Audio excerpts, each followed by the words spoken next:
So আগামীকাল হচ্ছে 15 August. এই 15 আগস্ট নিয়ে আসলে আমরা অনেক জল্পনা কল্পনা শুনছি যে এই 15 আগস্ট নাকি ফেরতের শেখ হাসিনা ল্যান্ড করবে বাংলাদেশে। এই 15 আগস্ট নাকি আওয়ামী লীগের যারা নেতাকর্মী যত লুকিয়ে আছে সবাই নাকি একদম ঘূর্ণিঝড়ের মতো বের হবে। আমরা যারা আছি, যারা বিরোধী, এদেরকে নাকি হামলা করবে, এদেরকে নাকি শেষ করে দেবে। আচ্ছা, আমি একটা জিনিস বুঝি না। দেখ, তোরা যখন ক্ষমতায় ছিলি তখন আওয়ামী লীগের, যুবলীগ সবাই ছিলি, তোরা পুলিশ ছিল, তোদের বিজেপি ছিল, তোদের আর্মি ছিল, তোদের সবাই ছিল। এটা নিয়েই তোরা টিকতে পারিস না। এখন দেখ, তোদের হাতে ক্ষমতা নেই, তোদের কাছে পুলিশ নেই। পুলিশকে তোরা যত তেল দিস, পুলিশ আর নামবে না, সেনাবাহিনীও নামবে না। কারণ ওরা ওদের ভুল বুঝতে পারছে এবং ওরা যে ভুলটা করছে আশা করা যায় লজ্জা থাকলে দ্বিতীয় ভুল করবে না। সো বিজেপিও নাই। একটা দেশের সাধারণ সবাই নামছে, সবাই প্রস্তুত আছে যুদ্ধের জন্য, যে কোনো হামলা মোকাবেলা করার জন্য প্রস্তুত।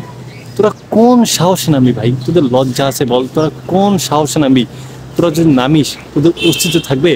তোরা কি নিয়ে নামবি বল? তোরা বল যে তোরা কি নিয়ে নামবি?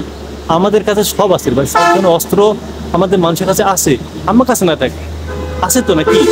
তোরা যে অস্ত্রগুলো নামবি, আমাদেরও তো সেগুলো কারো না কারো আছে। তো সবাই যদি নামে তোরা টিকতে পারবি এতগুলো মানুষের সামনে? তোরা এতগুলো থাকতেও তোরা পারিস নাই, আর এখন মাত্র কয়েকটা আসিস। তো লজ্জা থাকলে ভাই প্লিজ নামিস না।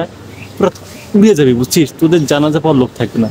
সো তোদের প্রতি রিকোয়েস্ট করতেছি ভাই, তোদের রিকোয়েস্ট, দয়া করে নামিস না। নিজের বাবা মায়ের সন্তান খালি করিস না। তোদের কারো বাবা মা আছে, বাবা মাকে এই বয়সে কষ্ট দিস না। তোর কারো বাবা মা, তোদের সন্তান আছে, এই বয়সে এতিম করিস না, বুঝছিস? জীবন অনেক মূল্য। যাদের সন্তান হয়েছে ওরা জানে সন্তান হারানো কি কষ্টটা।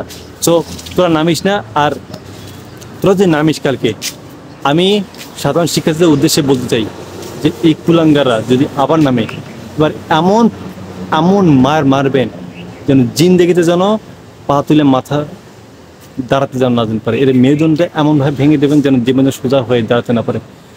আমরা প্রস্তুত আছি যে কোনো অন্যায়, যে কোনো সংকট মোকাবেলা করার জন্য। ছাত্র সমাজ ছিল, আছে এবং থাকবে।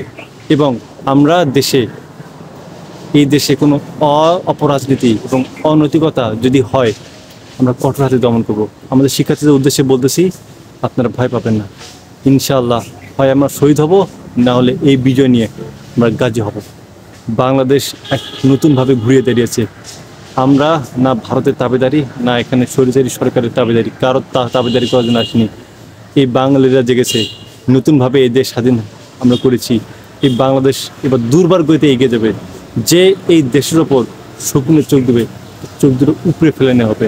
সো আমি আপনাদের উদ্দেশ্যে বারবার করে বলতেছি যে সবাই প্রস্তুত থাকেন যে কোনো অন্যায় মোকাবেলা এবং যে কোনো ডাকে আমরা আবার বেরিয়ে পড়বো।